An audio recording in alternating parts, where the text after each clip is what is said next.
Dia datang sebagai cucu, mengaku gadis keturunan mulia.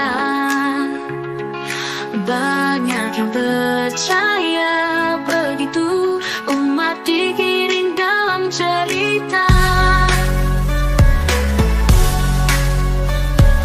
Doktrin mereka sebar luas, merendahkan yang asli sejati.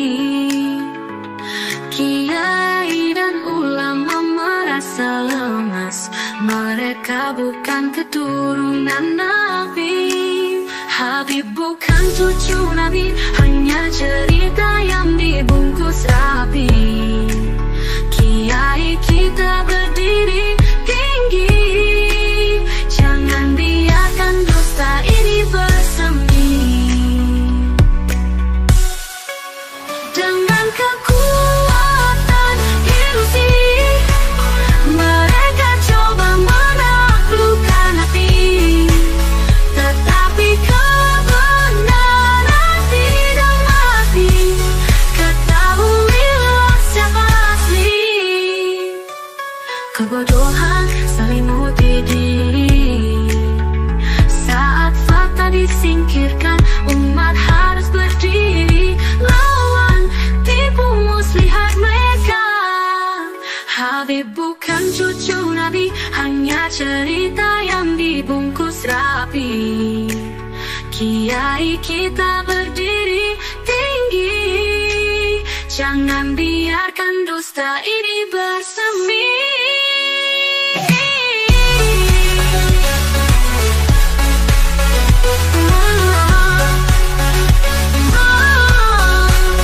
Habib bukan cucu Nabi, hanya cerita yang dibungkus rapi.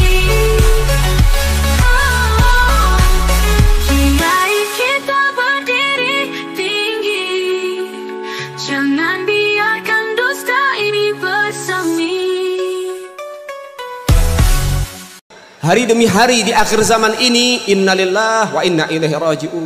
Sudah berapa banyak ahlul bait Nabi Muhammad yang dizalimi, saudara. Padahal kalau kita boleh membuka sejarah, Indonesia tidak akan pernah berdiri dan tidak akan pernah merasakan kemerdekaan tanpa sepak terjang dan perjuangan para ulama dengan ahlul bait Nabi Muhammad. Tanpa ada ulama, tanpa ada santri, tanpa ada habaib, sampai detik ini Indonesia belum merdeka, saudara. Itu tidak bisa dipungkiri. Para habaib jasanya besar. Lihat, kita tarik sejarah demi sejarah. Sedikit saja, tidak usah panjang-panjang masalah sejarah ini. Nanti kita akan bahas PKI. Ada namanya Imam Bonjol, saudara. Nah, ini menunjukkan bagaimana sepak terjang para ulama. Imam Bonjol itu namanya Muhammad Syahabuddin. Siapa sih Imam Bonjol? Imam Bonjol ternyata adalah salah satu kakek daripada Habib Rizik, saudara. Man fil ab fil abna, apa yang ada sama orang tua ada sama anak cucunya. Kalau bapaknya pejuang, anaknya juga pejuang, saudara. Bapaknya macan, anaknya macan, betul? Betul? Iya. Kalau bapak kakeknya pejuang, pasti anak-anaknya juga pejuang, saudara. Dan itu tidak bisa dinafikan. Namanya Muhammad Syahabuddin, darah daging Sayyiduna Muhammad. Yang kedua, di Ponorogo. Siapa di Ponorogo? Ternyata di Ponorogo adalah seorang ulama besar, namanya adalah Abdul Hamid. Beliau sosok daripada panglima perang, berusaha berupaya membentengi Indonesia dari penjajahan, saudara, sehingga digelari di Ponorogo. Apa itu di Ponorogo? Diambil dari dua suku kata. Yang pertama bahasa Arab, yang kedua dari bahasa Jawa. Dipo dari kalimat dafa yadfa'u, artinya apa? Menolak, membentengi, mengusir daripada apa? Daripada negaranya dijajah. Mengusir penjajah dari negara, menolak penjajah dari negara. Negoro dari bahasa Jawa yaitu negara, artinya apa? Membentengi negaranya dari penjajahan. Namanya adalah Abdul Hamid, seorang ulama besar. Makanya kalau kita lihat lukisannya di Ponorogo pakai imamah, Imam Bonjol pakai imamah. Ulama tidak bisa dipisahkan dari Indonesia. Pejuang-pejuang kita, masyarakat kita, mayoritas para pejuang adalah para ulama. Dan juga saudara, siapa lagi? Ada namanya Kapiten Patimura. Kapiten Patimura Ini adalah sosok kiai besar dari Maluku. Nama aslinya adalah Kiai Haji Ahmad Lusi.